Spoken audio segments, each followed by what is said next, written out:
Почитувани, добар ден. Добро дојдовте во најновите информации за Кочани и регионот во вестите на Канал 8. За период од 48 часа задвојно се зголеми бројот на лицата од Кочани кои се наоѓаат во домашна изолација. Од општина Кочани апелираат дека почитувањето на препораките за заштита е клучно за стопирањето на несаканите последици од COVID-19. Во посебни услови на работење и живење, а заради спречување на внесувањето и ширењето на коронавирусот, во услови кога 72 лица, жители на Кочани се во домашна изолација, градоначалникот на општината Никол Чуилиев подсетува дека е неопходно одговорно однесување на секој поединец заради спречување на несаканите последици од болеста COVID-19. Само изолацијата и редуцираното движење, избегнување контакти со други лица е основа на секое индивидуално однесување од кое произлегува развојот на болеста. Препорачуваме сите совесно да се однесуваат.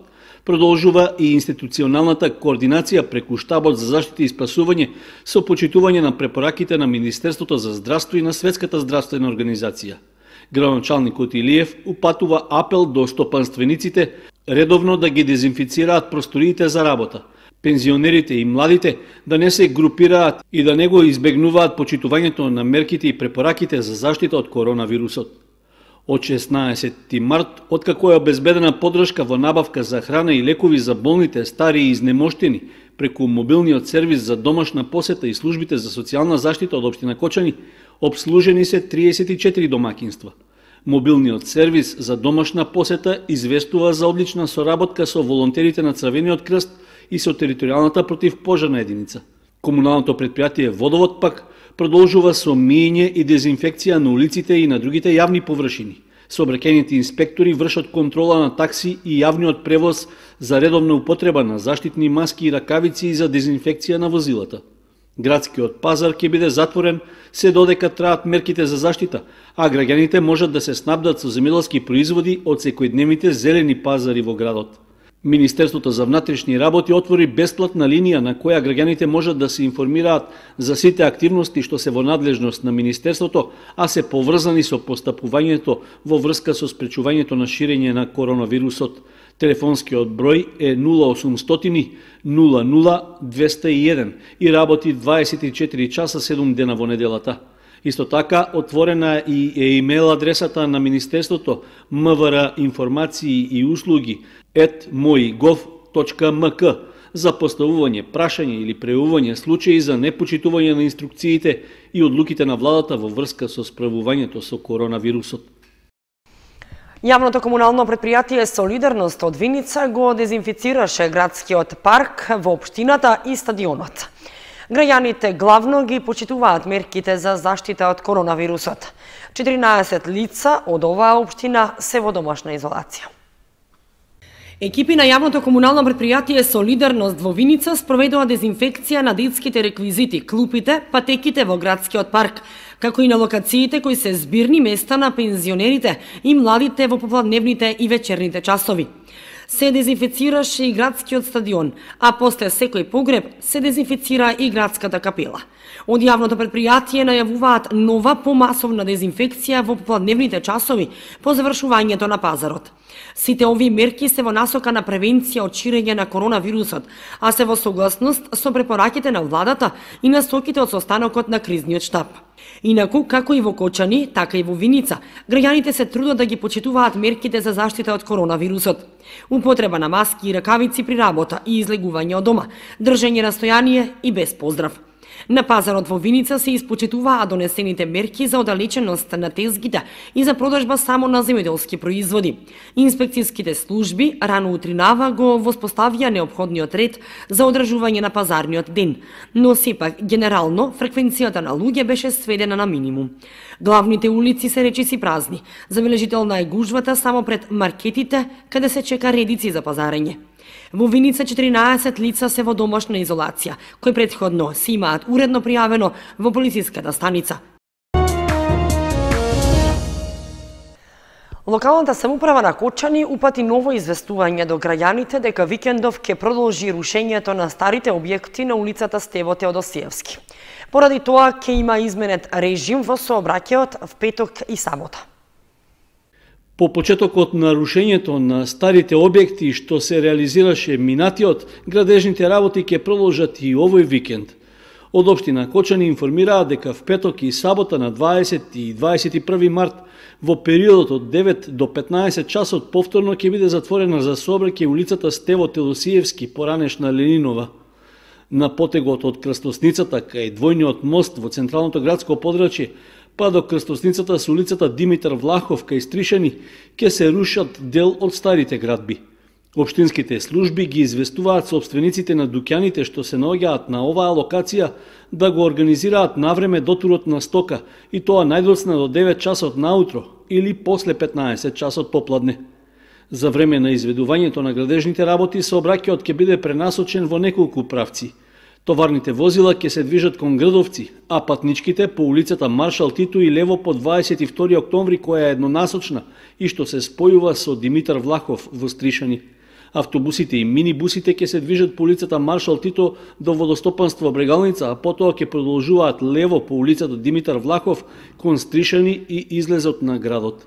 Изминатиот викенд, во првата етапа од процесот на расчистување на овој дел од централното градско подрачје, беа урнати 4 објекти. Според стручните служби од општината, ќе бидат срушени сите објекти за кои експроприацијата е веќе завршена. Градежните работи ги изведува фирмата Калина од Оризари, која беше избрана по спроведената постапка за јавна набавка. Поради состојбата со коронавирусот, Универзитетот Гоце Делчев во Штип почнува со интерактивни предавања за своите студенти. Наставата ќе може да се следи преку интернет, а се очекува сличен начин да почнат да користат и другите образовни институции. Поради настанатата ситуација со коронавирусот, Универзитетот Гоце Делчев почна процес на интерактивни предавања преку интернет за своите студенти. Прв започна факултетот за информатика, но во периодот што следува ќе се вклучуваат и останатите факултети каде што тоа е изводливо. Универзитетот долго време користи електронски платформи за комуникација и работа со студентите, па така ова не би представувало посебен проблем. Од универзитетот истакнуваат дека прилагодувањето не е проблематично затоа што и досега се користеле многу електронски платформи во наставата како Е-индекс, Е-библиотека, Е-учење и други. Наставата се одвива преку две платформи, и тоа Е-учење и Microsoft Teams. Сите потребни материјали се поставени на платформата Е-учење, а за директна комуникација со студентите се користи Microsoft Teams. Со ова им се овозможува да продолжи образовниот процес и во вонредна ситуација. Студентите добро го прифатиле новиот начин на работа и од универзитетот очекуваат дека ситуацијата брзо ќе се врати во нормала, па ќе може да се продолжи со настава во предавалните. Инаку, Универзитетот Гоце Делчев ја користи платформата на Microsoft и нема потреба од никакви дополнителни ресурси. Се што е потребно е студентите да имаат интернет врска и било каков уред поврзан на интернет. За предавањата тие добиваат покани на нивната студентска пошта и линк на кој што можат да се поврзат. Инаку, настанот автоматски им се додава во календарот, а неколку минути пред почетокот им стигнува известување и ги подсетува за предавањето, пошто ќе можат да се вклучат сите. Процесот е едноставен и се очекува од идната недела најголем дел од професорите да се вклучат во овој процес, велат од Факултетот за информатика на Универзитетот Гоце Делчев. Алатката на Microsoft е бесплатна, а од Факултетот за информатика потенцираат дека неа можат да ја користат и други образовни институции и да го прилагодат наставниот процес многу брзо. Првото предавање започнало со 40 на студенти и било во најдобар ред. Презентациите и комуникацијата течела без проблем, што значи дека студентите во оваа новонастаната ситуација нема да загубат голем дел од своите предавања.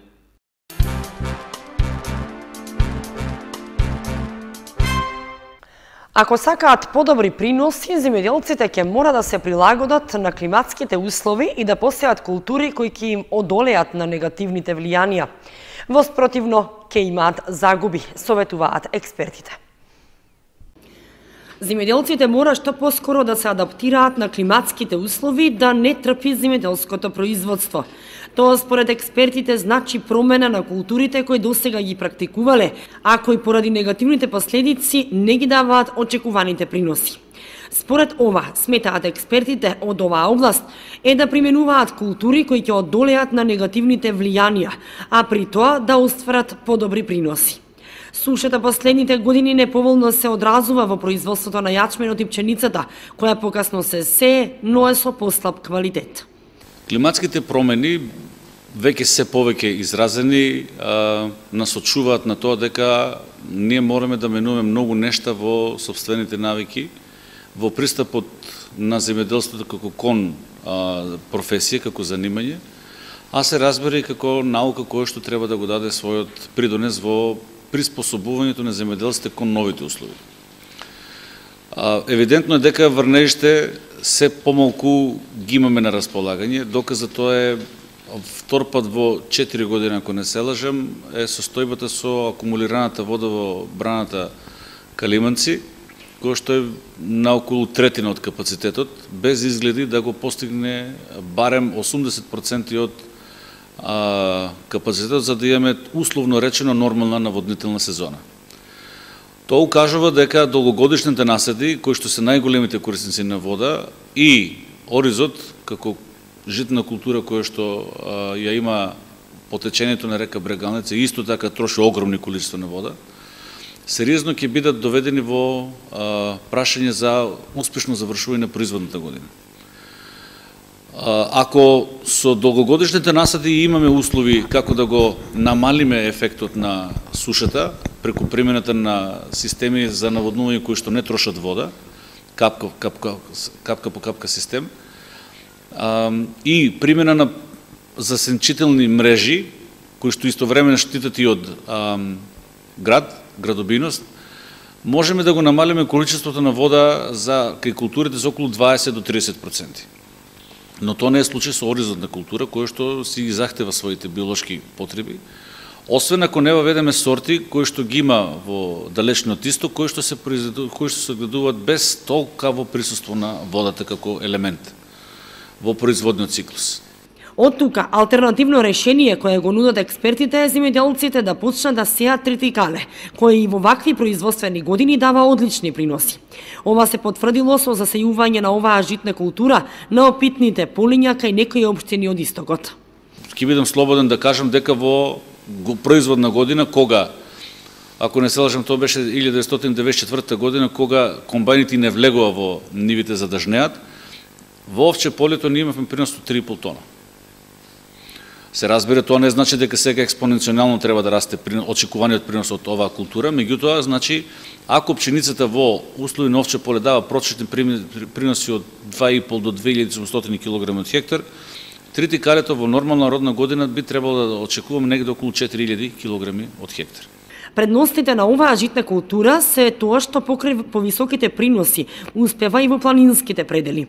Иако во Кочанско речиси и го нема, години наназад тритикалето како култура редовно го сеат земјоделците во Малешевијата.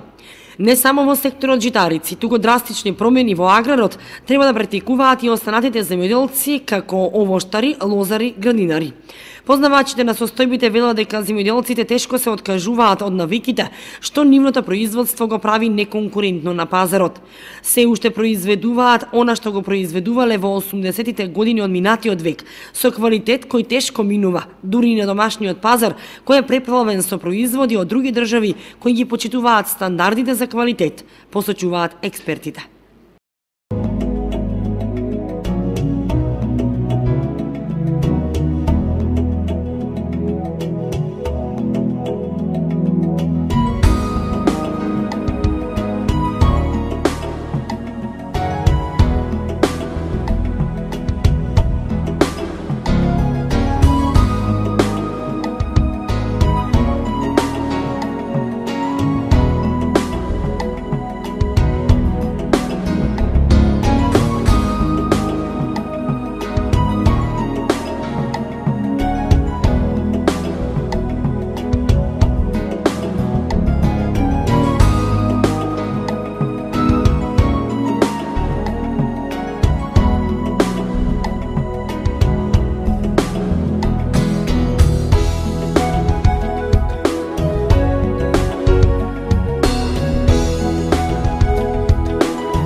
Почитувани, со временската прогноза ги извршуваме и овие вести на Канал 8. Останете и понатаму со нашата програма.